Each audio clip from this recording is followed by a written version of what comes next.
মৃত্যুর সাথে পাঞ্জা লড়ছে এক কিশোরী। বলছিলাম বরগুনার শিবগঞ্জ উপজেলা আটমূল ইউনিয়নের টিয়াইল গ্রামের কৃষক ওমর ফারুকের কন্যা ফাতেমার কথা। সে শিবগঞ্জ পাইলট বালিকা উচ্চ বিদ্যালয়ের অষ্টম শ্রেণীর মেধাবী ছাত্রী।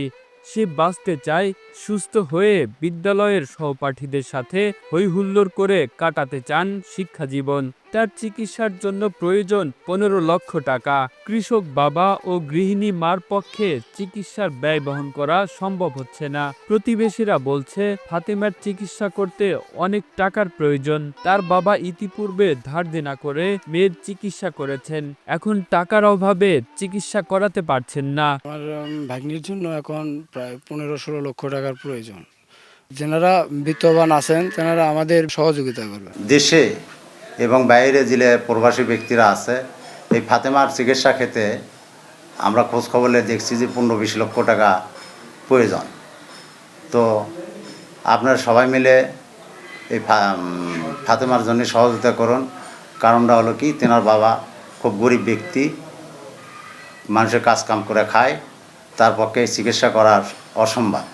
তাই আমরা সবাই মিলে যদি তার সহযোগিতা কামনা করি, তাহলে এই মেয়েটা বাঁচতে পারে। চোখের সামনে টাকার অভাবে চিকিৎসাবিহীন ধুকে ধুকে মরতে হবে ফাতেমাকে। তাই বিত্তবানদের কাছে ফাতেমাকে বাঁচাতে সাহায্য চেয়েছেন পরিবার। তোমরা তো সাহায্য করো, ময়নাক ভালো করে পাবো, তাছাড়া ময়নাক আমি ভালো করে পাবো না।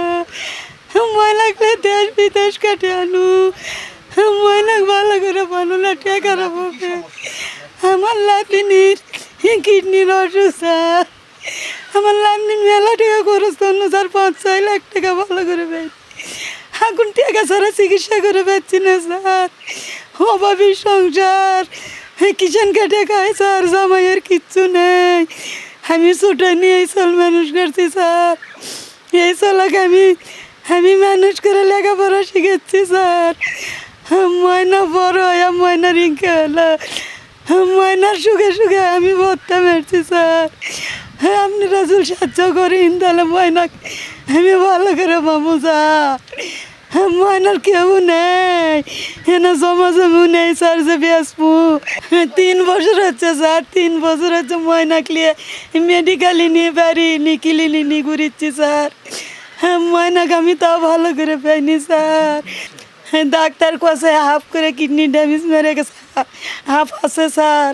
এটা 3 বছর হলে চলিচ্ছে স্যার, 3 বছর হলে চলিচ্ছে। আর মধ্যে মনে করেন আমি ট্রিটমেন্ট করতে করতে আমি আর চলতে পারছি না। তখন আমি আমার এক মামা শ্বশুর আব্দুল সালাম তারই কাছে গেছি। তাই আবার নেটে এই ছবি ছাড়ছে যে মামা আমি আর চলতে পারছি না, মামা দেনা দপা করে গিরিপতল হয়ে গেছি মামা। তখন মামা এই ছবি ছাড়িছে স্যার। ছাড়ার পর মনে করেন যে আপনি রায়াত চিনবেন। ডাক্তার দেখাতেইছি, 3 বছর হলে ডাক্তার দেখাচ্ছি, রিপোর্ট সব আমার কাছেই আছে। মেডিকেলে দেখাতে মনে করেন যে ফিট সব করতে, মেডিকেলে না দেখে পার্সোনালভাবে দেখাও। তখন আমি ইবনি সানাতে লিছি, ইবনি সানাতে লিয়ে সুকিনাথ ভূমিক ও কি আমি দেখাচ্ছি 1.5 মাস হচ্ছে, নুন করিচ্ছি, মানুষের তো এগ্রিমেন্টের উপর টাকা নিচ্ছি, নিয়ে এখন আর চলতে পারছি না। তখন আমার স্বামী বলিচ্ছে যা হয় হোক, আর কিছু করতে পারবো না।